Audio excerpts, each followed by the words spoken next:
Vivien Leigh will be forever remembered for the most famous female film role of all time.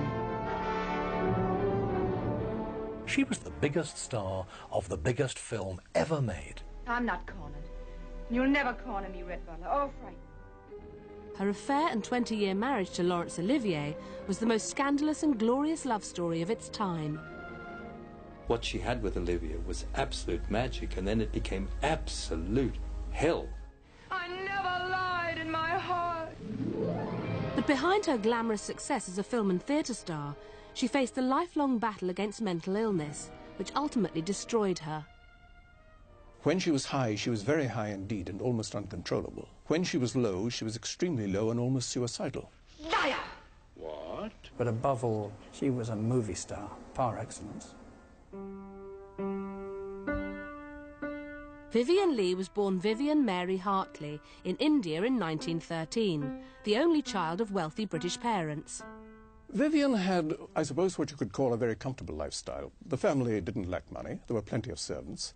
It was a very highly coloured childhood, and there were plenty of people to pay her attention. I think that her parents lived quite a good life. They were really based in Calcutta, but like all families, they would go up into the hill stations at certain times of the year. And I think she had a very nice early childhood. She was described as being not a sleepy baby, which is something which went on through life. She was always very awake and very energetic.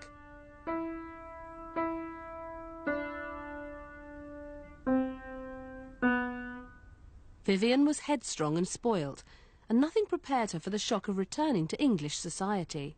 She was sent over to Roehampton, to a very good Catholic school for girls.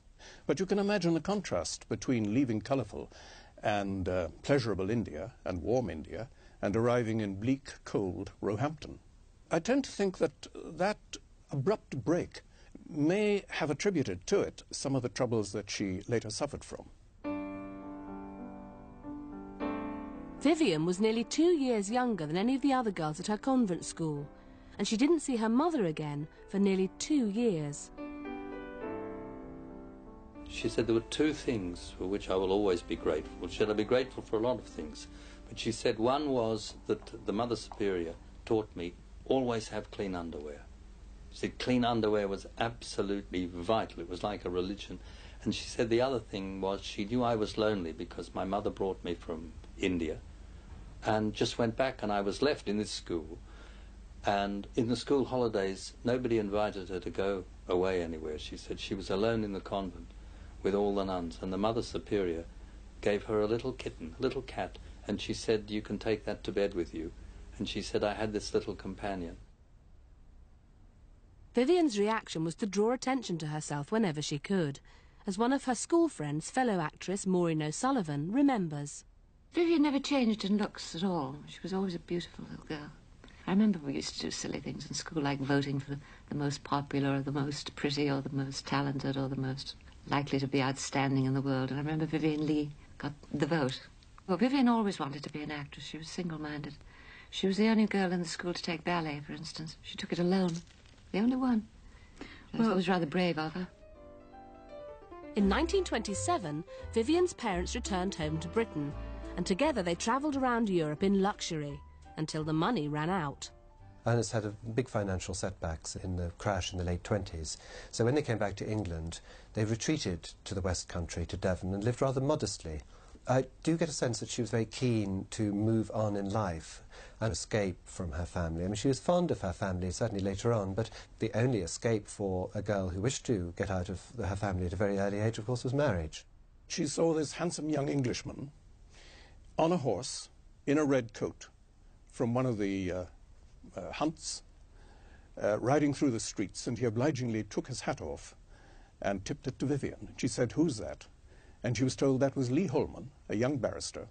And she said, "He looks so handsome, I'm going to marry him." She was told that he was already engaged, and Vivien said, "That doesn't matter, I'll make him my husband."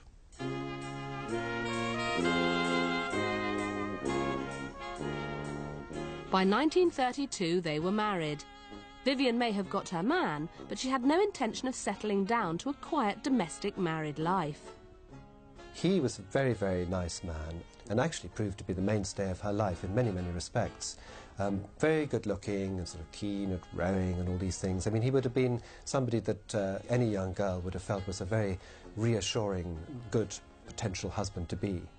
When they got married and settled down in London, Vivien discovered that domestic life with Leigh rather lacked the romanticism of setting her cap at Leigh and making him her husband. And she prevailed upon her husband to let her go to the Royal Academy of Dramatic Art that had been founded only a year before. She was a high-spirited girl who wanted to do anything. One must never forget, she was devastatingly pretty. She would stand out in a crowd of anybody, and she had friends who were there and the circles that she moved in. So it was the most natural thing in the world to want to go to RADA, which is not quite the same as wanting to act. Vivien's ambitions had to be put on hold when she fell pregnant, but she was hardly enthusiastic about motherhood. Maternity really didn't agree with Vivien. She described it as a rather messy business. I'm not going to do that in a hurry again. And she simply entered in her diary, had a baby. Not even had a daughter, or had a daughter called Suzanne, but had a baby. And it must have been a rather disconcerting sign for her husband to realize that his wife's mind really wasn't on establishing a household around him, but on pursuing her career outside the house. Thanks to my husband Leigh's success as a barrister, I hardly had to miss a moment pursuing my career or my studies at the Royal Academy of Dramatic Art. We had a nurse and a maid. American actress Marcy Lafferty performs as Vivien Leigh in a show about her life. Her Vivien character tells her story in an imaginary press conference in 1960. Of course, I was a fan of Vivien Leigh. I mean, it resulted in a play and a life's work almost. But I think most of all, she was completely inspirational to me on so many levels, as a woman, as someone who just saw all possibility and made it come true. Vivien appeased her husband by taking his Christian name, Leigh, as her new surname. Her RADA connections brought several minor roles in film and theatre before, in 1935, she got her big break. The enormous hit she scored when she started acting in the theatre was a play which I was lucky enough to see with Mary called The Mask of Virtue. The fact that I was young and unknown, it caught the imagination of the audience. The roar of applause at the final curtain told me that the miracle had happened. I had arrived. She made a stunning debut, and of course, they all raved about her looks. But one or two had the sense to see that she could act. Vivien was, I think, very much an overnight sensation. Mask of Virtue, she got huge, huge amounts of publicity. What is amazing about her is that it wasn't just a one night off, it wasn't a one-off production, that she did maintain and sustain that level of interest throughout her life. Her ambitions drew her inexorably to the man who would become the great love of her life, Laurence Olivier. There is an extraordinary story that she went to see him in a play and declared, you know, that's the man I'm going to marry. And a friend of hers who was with her had to point out, well, actually you are already married. But this is all part of the kind of, the sort of ruthless ambition in that, you know, various people were to be cast by the wayside in those early days until she achieved what she really wanted. Olivier himself tells the story of how he was visited by her in the dressing room and she planted a kiss on the back of his neck, and that was obviously a big turning point. Laurence Olivier would become the greatest actor of his generation, but at the time he was struggling, and he was also married. His wife, Jill Esmond, was pregnant as well, but once again, Vivien was prepared to go to any lengths to get her man. She knew that he and his wife, Jill Esmond, were holidaying in Capri, and she engineered a holiday there too. She went along with a chaperone called Oswald Fruin, a friend of Leigh Holman's, as a kind of cover. And it must have been a very interesting foursome. Jill Esmond certainly knew what was going on. Olivier was afflicted with guilt. Vivien was like Scarlett O'Hara pursuing her new conquest. And Oswald Fruin was sitting there, really, I suspect, wondering what he'd got himself into. It wasn't very long after that that they were involved in this very long and complicated and furtive affair, which, of course, must have been exciting on the one hand and riddled with guilt on the other hand. The turning point came when Hamlet was staged in Denmark. And no one quite knows what happened then. But when Laurence Olivier and Vivien returned to England, they quit their respective spices and set up home together.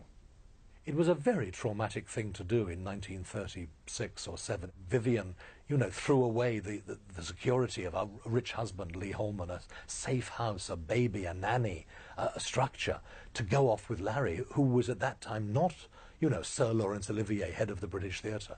He was a struggling actor with also a very difficult romantic past. She went through a lot of agony. Together they bought Durham Cottage as a haven from the public scandal created by their affair. But Vivien's desire for celebrity matched her passion for Olivier. She actively encouraged magazines to publish features on their romantic lifestyle, which fueled their celebrity couple status. She was a great homemaker and she had exquisite taste. She was a much more rounded person than Olivier. I mean, he was you know, an absolute genius with the stage and later on in films. But there wasn't very much more to him than that, I don't think. Whereas Vivien, her mind was much more alert to other things. They had this divine little cottage. Vivien was sitting in the little drawing room there, and Mary suddenly said to me, "That is the most beautiful woman I've ever seen in my life." And she truly was. She was quite staggering and even better looking face to face than on the screen, because she had this staggering beauty with the eyes and the colouring. She was a wonderful looking woman. In 1938, Olivier headed for his first Hollywood leading role in Wuthering Heights, while Vivien was acting on stage in London. It was then that she heard about a new Hollywood talent search, instigated by top MGM producer David O. Selznick, for the part of Scarlett O'Hara in Gone with the Wind. He literally sent people out, particularly to the southern states of America, going around organizing open auditions where hundreds of would-be Southern belles would come in costume often, and do their little Scarlett turn. Now, as time went on, they realized that they were never going to find anyone in these open calls, and they started seriously testing actresses. Hollywood itself got absolutely fed up with all of this. And Jack Warner himself said to me, "Oh, you don't want to be in Gone with the Wind." He said, "That's going to be the biggest bust in town." Vivien had set her heart on getting the role of Scarlett O'Hara, whatever it took. Vivien read Gone with the Wind like the rest of the world, and she was quite an unknown British actress. By her own admission, not very good. She had been preparing herself for the part for years. She knew passages from the book by heart. This was just her. She believed it was her. She said, "You know, I'm going to play Scarlett O'Hara," and which is ridiculous. And 2 years later, she landed the role, which is impossible. She travelled to America to join Olivier, determined to find a way of auditioning for the role. Once in LA, she got Olivier's agent, Myron Selznick, brother of the producer David, to help her. David Selznick was filming the dramatic burning of Atlanta with stand-ins, and as the flames were dying down, Myron arrived on set with Vivien dressed as Scarlett O'Hara. Myron is supposed to have taken Vivien, without David knowing a word about this, to the set, and he is supposed to have said something like, "Hello, genius," because he teased his brother a lot. "Here's your Scarlett." It turned out to be one of the great casting coups of all time.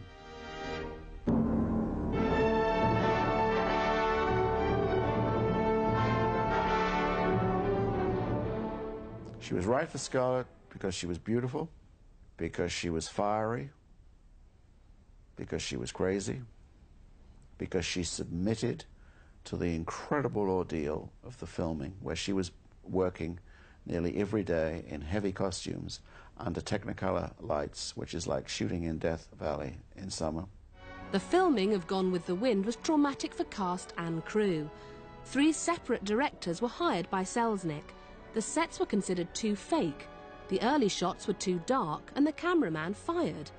The script was constantly rewritten moments before scenes were recorded, and the film went massively over budget. For Vivien, the part of Scarlett was all-consuming. Mentally and physically exhausted, she chain-smoked on set, pushing herself to give the performance of her life. Can't we ever forget that day at 12 Oaks? Do you think I could ever forget it? Have you forgotten it? Can you honestly say you don't love me? No, I don't love you. It's a lie. Well, even if it is a lie, do you think I'd go off and leave Melanie and the baby? When I think of what was riding on that poor woman, I have candids of her taken on set. She is exhausted. She is exhausted. She was in every scene almost. They worked her and changed the dialogue. She had to learn how to speak Southern. She had all those costume changes. She stood up to the strain and delivered a really great performance. I'm not cornered. You'll never corner me, Red Butler, or frighten me. You've lived in dirt so long you can't understand anything else. And you're jealous of something you can't understand. Good night. It's not that easy, Scarlett. You turned me out while you chased Ashley Wilkes, while you dreamed of Ashley Wilkes. This is one night you're not turning me out. Vivien Leigh always said she and Scarlett had nothing in common. And it's amazing that she saw herself that way, because she and Scarlett were so alike, they were peas in the pod. Vivien's whole life was willful, regardless of consequences, just as Scarlett's was. Vivien would do anything to get what she wanted, just as Scarlett had to. I love you more than I've ever loved any woman. And I've waited longer for you than I've ever waited for any woman. Let me alone. Kiss me once.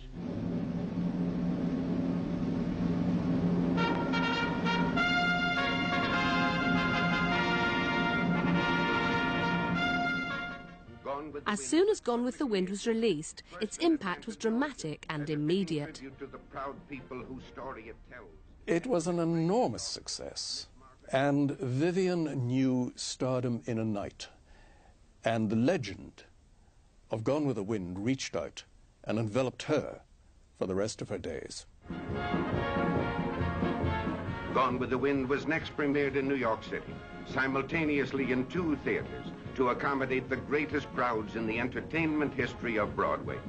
Crowds which had anticipated the gala occasion for months and months. I just knew that Gone with the Wind was going to have a history, a future and a history, quite unlike any other film that had ever been made. And I wasn't wrong, was I? I would say without question it's the most popular film of all time. This is a film that cost $4 million, awful lot in 38, 39.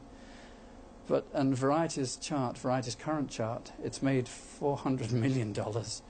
So, pound for pound, bangs for the bucks, that's more money than Star Wars, than Birth of a Nation, than anything, because more people actually saw the film.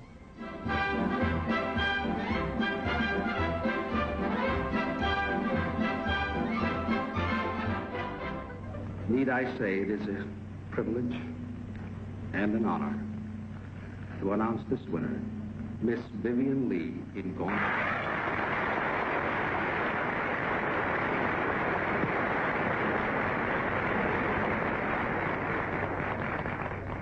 Ladies and gentlemen, please forgive me if my words are inadequate in thanking you for your very great kindness. If I were to mention all those who've shown me such wonderful generosity through Gone with the Wind, I should have to entertain you with an oration as long as Gone with the Wind itself. So, if I may, I should like to devote my thanks on this occasion to that composite figure of energy, courage, and very great kindness, in whom all points of Gone with the Wind meet, Mr. David Selznick.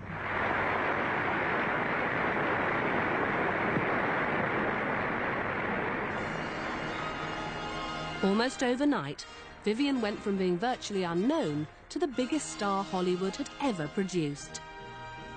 You can't imagine, at that time, there was no television, there was a little theatre in America, but the cinema was enormous. And she was Scarlett O'Hara, the biggest star of the biggest film ever made.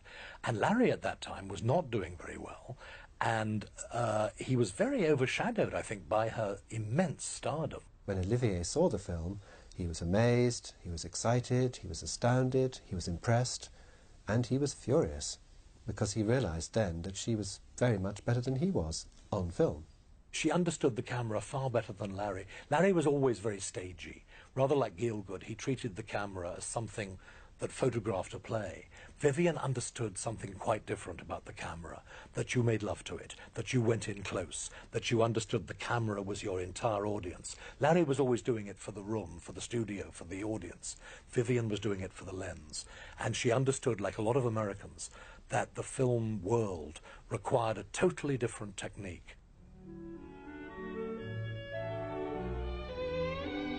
In the summer of 1940, both the couple's divorces came through and they were married. The Oliviers moved into the magnificent Notley Abbey in Buckinghamshire, their home for the next decade. Weekends at Notley were a magnet for many celebrities, with the Oliviers the king and queen of British high society.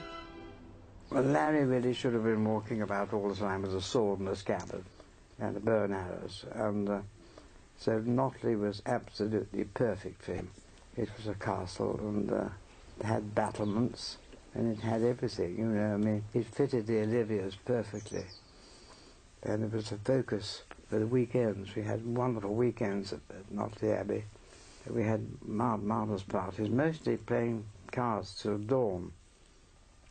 They had this wonderful combination of being very glamorous but very, very funny.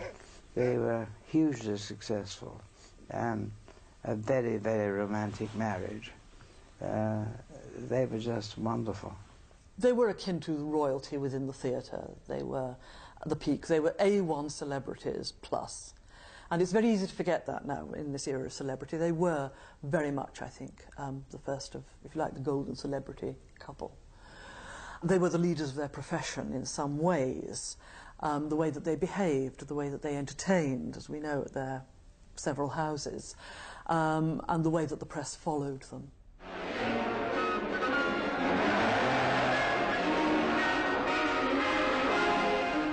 At the height of her fame, Vivien spent much of 1944 filming the epic Caesar and Cleopatra in London. Who are you? Cleopatra, Queen of Egypt. Vivien Leigh, the unforgettable star of Gone with the Wind, now comes to the screen in her outstanding role. The greatest woman in the history of romance and love, Cleopatra. Of course, Vivien was an absolutely perfect Cleopatra. You will be the most dangerous of all Caesar's conquests. She was young, she was beautiful. She was very, very sexy. She was kittenish in a way that Elizabeth Taylor, the screen's most famous Cleopatra perhaps, could never be. From her own lips I have heard it. You are to be her cat's paw. It is false, I swear it. It is true, though you swore it 1,000 times and believed all you swore. It's the story of a girl who was a queen, but who stopped at nothing to get her own way, even with the man who had conquered her. Vivien really, I think, was the only actress who could convey that specifically and peculiar feline quality that Cleopatra, who knows, should have had, at least should have had in Shaw's play, that's for sure. Strike his life out as I strike his name from your lips. Dash him down from the wall. Break him on the stones. Kill him. During the filming of Caesar and Cleopatra, Vivien discovered she was pregnant with Olivier's child. On one occasion, she had to play a very energetic scene in which she takes a run, slides across the highly polished floor, leaps up several steps onto her throne, throws her hands up and says, "I am the Queen of the Nile." Vivien slipped, fell, and that was the end of her baby. Vivien's miscarriage triggered a mental breakdown, and although she finished the film, the illness resurfaced in future years. She convalesced at Notley, channeling her energies back into her role of society hostess. She'd have us up until 4 o'clock in the morning showing films, and when we all got up bleary-eyed in the morning, she'd have already been up for about 4 hours, and she'd organised the entire day, and we're all off again.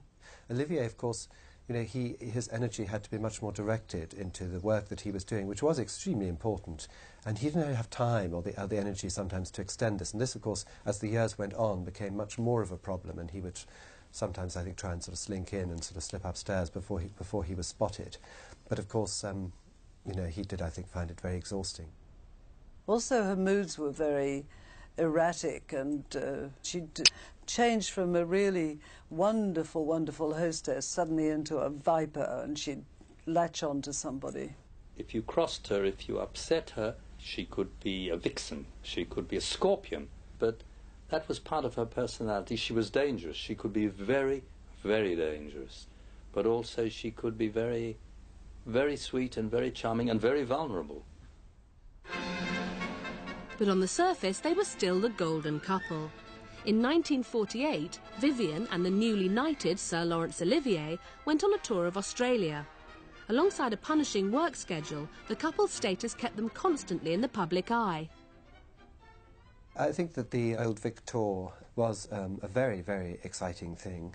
They were like a royal couple. It was like a royal progress. I mean, it was as if the King and Queen had come out, and the King and Queen actually couldn't come to Australia, so in a sense, almost the Oliviers went instead.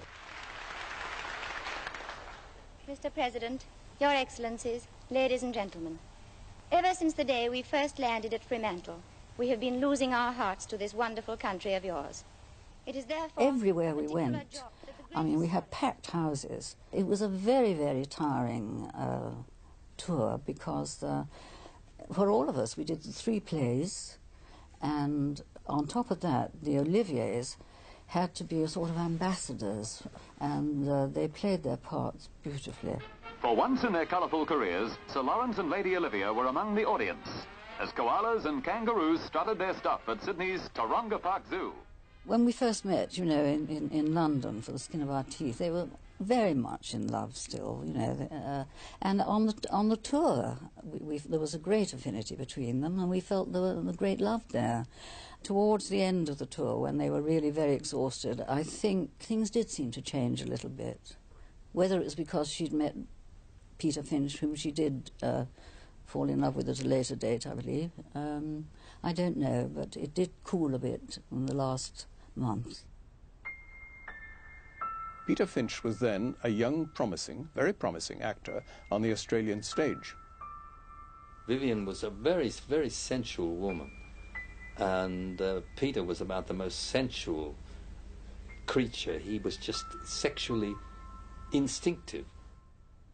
In bed, she said he was just magic. She said he just knew a woman's body. It wasn't very long after that, when they returned to England, that, according to Olivier, Vivien came to him one day and just said to him, "I no longer love you," which was a bit of a thunderbolt. Vivien's erratic behaviour became more unpredictable, and she was diagnosed as suffering from manic depression. Manic depression is a horrible thing, which is fundamentally that at some times the person is feeling very high and they can achieve anything and nothing is a problem. And then it sort of comes to a crescendo where they kind of go over the top and behave very badly. But it was the madness that caused her such shame, because it was such a different person who was this nightmare human being that she had no memory of, that she was so ashamed of when she would become flipped back into the good Vivien, if you would. The first thing she did was say, "Who have I hurt? Who have I embarrassed? Who do I need to write to apologize?" I mean, it's so moving to me. And this happened over and over again, and she did everything in her power to rise above it. Her condition wasn't helped by her next major role as Blanche Dubois in the Tennessee Williams play A Streetcar Named Desire. It was a professional triumph, but a personal crisis. A very difficult part for Vivien to play, and a very dangerous part for someone in her manic depressive state to play. Blanche Dubois was a woman not only on the edge of a nervous breakdown, but on the edge of mental annihilation. The play ends with her being led off to a lunatic asylum. Larry, I believe, did say called it that awful play, because he thought it affected Vivien, that it was very destructive for her. Because she was so sensitive, so highly strung herself, she must have sort of really lived it, because it didn't do her much good. However, she made a great success of it, and was so successful that she was cast for the film version. That again was a new experience, because every person except Vivien Leigh in the film was a method actor or method actress. They were all drawing upon their emotional states inside themselves to get in touch with the parts. And Vivien feared to some degree to get in touch with the emotional state inside herself, because it contained a degree of mental unbalance. This is the story of a woman, Blanche Dubois, who wanted so much to stay a lady. A vivid, vibrant, exciting story, because every searching chapter was written by men. Could it be you and me, Blanche? What does it cost to sing a phrase like that? Why, these are tributes from an admirer of mine. Well, you must have had a lot of admiration. Lies! Lies inside and out! All lies! Never inside! I never lied in my heart. It was a heartbreaking performance as Blanche Dubois, and I think the film didn't help her. She had a number of terrible breakdowns, but I think Blanche Dubois was her greatest moment, in a way, both on film with Brando and on the stage over here. The Best Actress is revealed by Ronald Colman, and A Streetcar Desire becomes the first film to win 3 acting awards. By radio in a New York dressing room, Vivien Leigh, with her husband Laurence Olivier, hears... The winner is Vivien Leigh in A Streetcar Named Desire. Vivien could hold a screen like few women could, but Blanche was hard to live with. Vivien was ill. She was crazy while we were making the film, because she couldn't stop partying. And even the weekends, she'd have open house. Marry me, Mitch. I don't think I want to marry anymore. Oh, you're not clean enough to bring in a house with money. The pressure of the filming was appalling for her. There's no doubt that she was the kind of actress who got engulfed by her roles. There are people who say she never got out of the mood of Blanche. She had illnesses that she was also coping with, and I was afraid she was doing herself in. She took it home with her, and that was more than sad, that was tragic. Vivien's next role in the film Elephant Walk was an even bigger strain for her. Her co-star was her lover, Peter Finch. When they got to Ceylon, possibly Vivien's exhaustion, her highly nervous state, the return to the kind of sensual climate that she'd known as a child, put her immediately into a manic state in which she proceeded to make quite violent physical love to Peter Finch, disrupted the production. They didn't dare shoot some of the scenes with Vivien in the state she was in.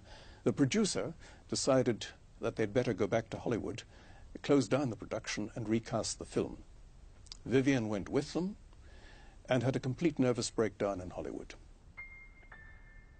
Olivier took Vivien home, and she was given the only treatment then available for her illness, electroconvulsive therapy, ECT. She had this awful luck of having to have needing shock treatments and things, and it was most distressing to see. I went down to Notley to see her one day, and it was, I never forgot it. It was the saddest sight I've ever seen. She was being looked after by a nurse in white uniform who never left her side, and she was kneeling on the ground digging, just digging with her fingers, you know. And she knew me only after about half an hour of my being there, but she didn't at first. Nowadays, she would have the pills, she would have the Betty Ford clinic, she would do the comebacks. She'd be like Liz Taylor, she'd still be working at 80. But in her day, there were no pills, there were no clinics, there were no publicists, there was nobody between Vivien and an outside world which she found chilly, hostile, and sometimes, because of her mental state, could not cope with. The strain of Vivien's illness was inevitably telling on her relationship with Olivier. She used to be quite nasty to him, but he would just gloss over it. And I used to say to him, why do you take it? You know, why don't you argue back? He said, no, it's better. He said, it's better for me to not argue back. We'd all been out to dinner and came home and everything was all right. And then all of a sudden, Larry was pounding on our door and he said to me, would I come and help him with Vivien? So she'd suddenly gone completely berserk. And it was, you see, I don't know what their sex life was altogether, I can't say. But she always wanted more of this side of him than he was able to give. And he was just exhausted by it all, I suppose. And she was beating him across the face with a wet towel. And so he came to get me to help him. So I was shut in the bathroom with her until I got her calmed down. But, I mean, you wouldn't leave her in the bathroom alone because you thought she could harm herself. She could do anything. She said, I can't tell you how boring he is in bed. And I remember being very embarrassed. And I happened to look round at that moment, and I saw his nibs. The door, you know how when a door is open, you can, and I could see his eye through the, and I thought, for God's sake, come in, don't listen to this conversation. She said, I lie awake there, and there he is snoring like a hippopotamus, and I want a good, can't use the word apparently, she could.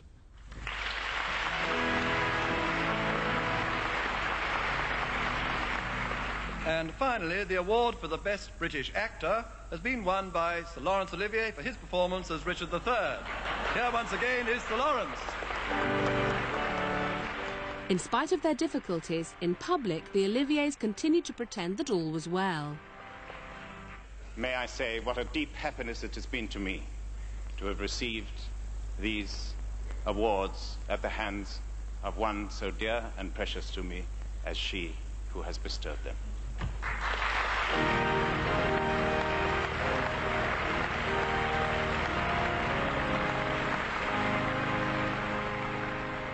They continued to work together too, enjoying a much publicised return to Shakespearean theatre at Stratford in 1955. Twelfth Night was the first of 3 plays. The fun part really was Sebastian to his Viola, and I always remember I had to kiss her at the end when the twins meet, you know, and everybody said, oh, trade, you know, it's worth £1,000 a night. I said it was £25 a week. I was getting to kiss Vivien, and boy, could she kiss. And in that moment, it was absolute magic, because you didn't have to act. But it was a critical disaster. Critics, and particularly the appalling Kenneth Tynan, who has a lot to answer for in undermining Vivien's self-confidence, attacked her for having a small voice, for not filling the stage, for almost standing by waiting while Larry does his thing. But Vivien, known in this country, in the UK, as a great stage actress, was a movie star on stage, which is a big difference. She did indeed read the critics, but what they did to Vivien, she thought, right, I'm going to get back. They're not going to do that to me a second time. And with Lady Macbeth, she took off. It's the best Lady Macbeth I've ever seen, and I've seen pretty well all of them. Vivien took her voice down. She looked, and the makeup, the rather sensual, rather cruel mouth, it was absolutely tremendous. It was uncomfortable for some of her friends to see Vivien playing Lady Macbeth so well, because they realized that the wellspring of inspiration was coming from Vivien's mental instability. When the new Hollywood sensation Marilyn Monroe came to London to film The Prince and the Showgirl with Olivier in 1956, Vivien made sure she won back the headlines by announcing she was pregnant. Whether it was true or not, she attracted further attention when she claimed to have had another miscarriage. Whether she was pregnant at that time and had a miscarriage, who knows? I mean, some say yes, some say no, but she certainly announced to the world that that's what had happened. So that was very difficult indeed, and certainly sort of another step to the collapse of the marriage. Although they continued to play their roles as a celebrity couple in public, Olivier had finally had enough. One night, Vivien was creating a big fuss on account of being ill, but Olivier picked her up and was really intending to throw her onto the bed, but as he through her, she caught the side of her eye on the side of a chest of drawers, and at that point the doctors really said, you know, look, this is getting very serious, and that could have been, you know, you could have killed her, basically. It was the day before, well, one of the famous visits to the House of Parliament, when there are pictures of Vivien with an eye patch, which she said she had been bitten by a mosquito. That was not the case, and so it was almost really a decision had to be made. They must part, and after that they never really got back together. I mean, they did and they didn't, but it was effectively over. I think that Olivier signalled the break with Vivien by deciding to sell Notley Abbey, the place that Vivien had come to love.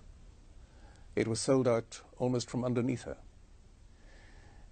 I think that signalled that Olivier was going to make a new life with a new woman in his life, who was Joan Plowright. Vivien sought revenge, trying to make everyone think Joan Plowright was to blame for the collapse of her marriage. When Larry was doing The Entertainer, that was when he met Joan Plowright, and she really twigged that something was probably going on, and she used to go and stand at the back of the audience and harass them. It was a very difficult time. I mean, I was not the sort of girl who breaks up marriages. We all knew that there had been the love affair with Peter Finch, and from then on that the marriage had not really been very close. She had tried to persuade him that they could go on pretending. Well, now, how about your private life, if one may inquire? No, one may not inquire. One may not inquire. Well, thank you very much, Lady Livett. So ended the romantic fantasy of their marriage, to the dismay of their fans. People felt let down, I think, when it didn't work out. I mean, I remember my mother saying how sorry she was when they broke up. She knew them through films and so on, because they were newsworthy and you'd lived with them through their marriage and this wonderful fantasy life. Warner Brothers takes pride in presenting an important new... But Vivien didn't give up, once again throwing herself into her work as a respite from her mental illness. The Roman Spring of Mrs. Stone was another Tennessee Williams drama and one of her last film roles. The Roman Spring of Mrs. Stone almost reflected the state that she was in after her divorce. That's to say, a woman who was increasingly passing through the middle age of the emotions, who felt abandoned, and yet who had got the strength of mind and will and sexuality to go on through life, gaining new experience and hoping for new love. Paolo. What is it? Oh, nothing. It's just so silly. I just lost my sunglasses. But I'm late for an appointment. She was marvellous. She coaxed a performance out of Warren Beatty as the young gigolo that I don't think even Warren knew he had in him. When the time comes when nobody desires me for myself, I'd rather not be desired at all. Warren, by the way, was going out with Joan Collins at the time. And when Vivien met Joan, she just looked at Warren and said, "It's too common for you."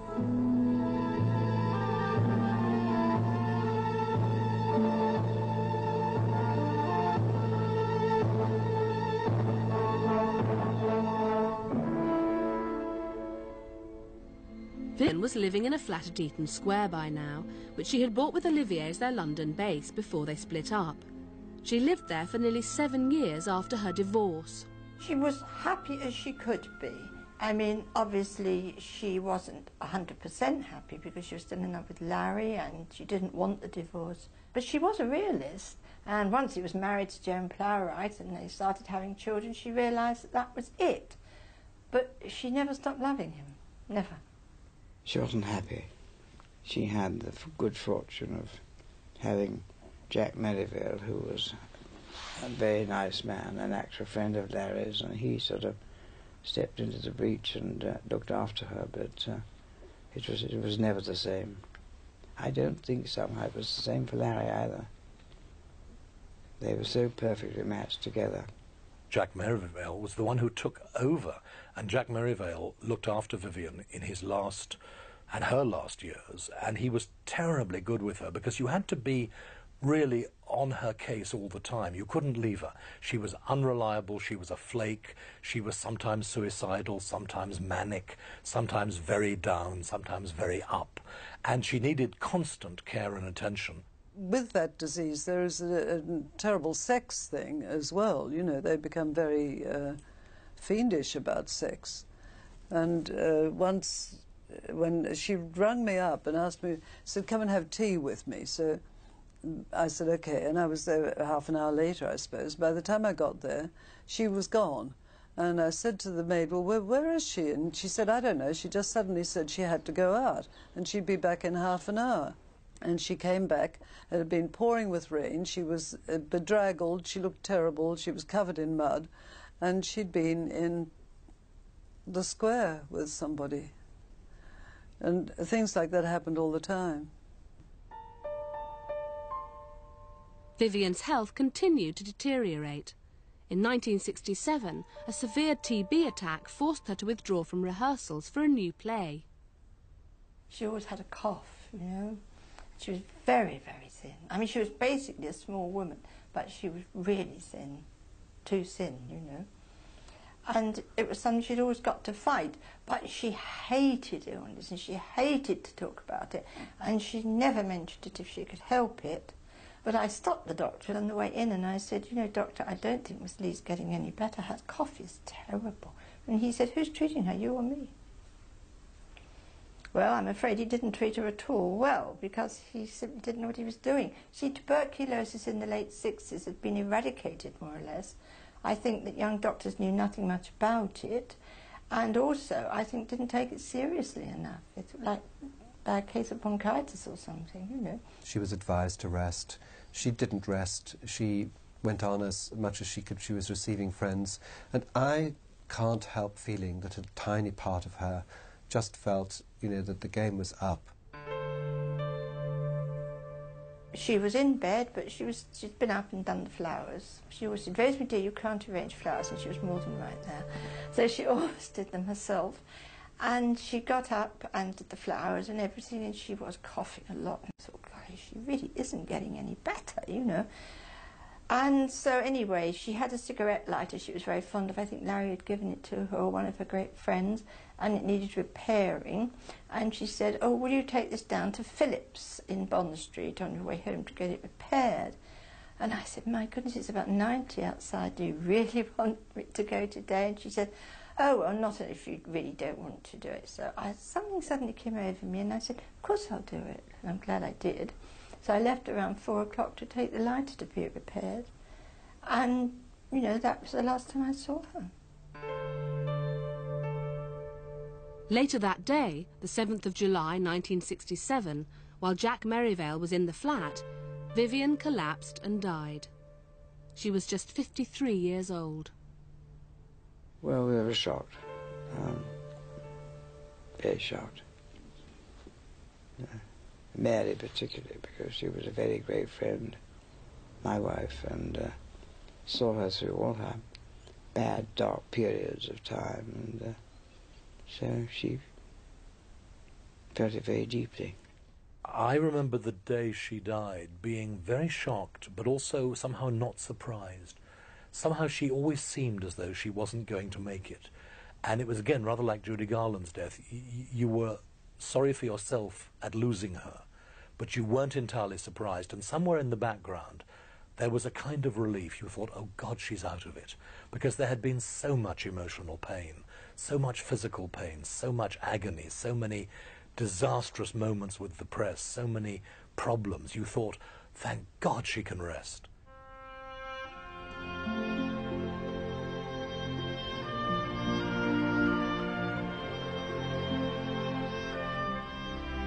Vivien's memorial service at St Martin in the Fields in Trafalgar Square was attended by many leading figures from the stage and screen.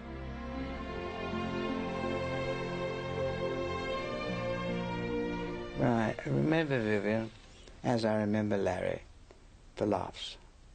They were a wonderful couple to be with, funny and amusing, and I always remember the laughs we had with them.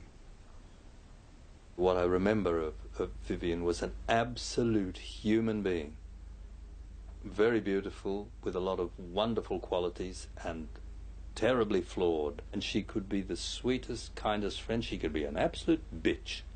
And yet then, just when you wanted to kill her for being so tiresome and so dotty, she could break your heart because she was magic, and you did feel that she was like a space traveller. She didn't seem to belong to the 20th century at all. She was a clever person, and I think a very great actress indeed. But above all, she was a movie star par excellence.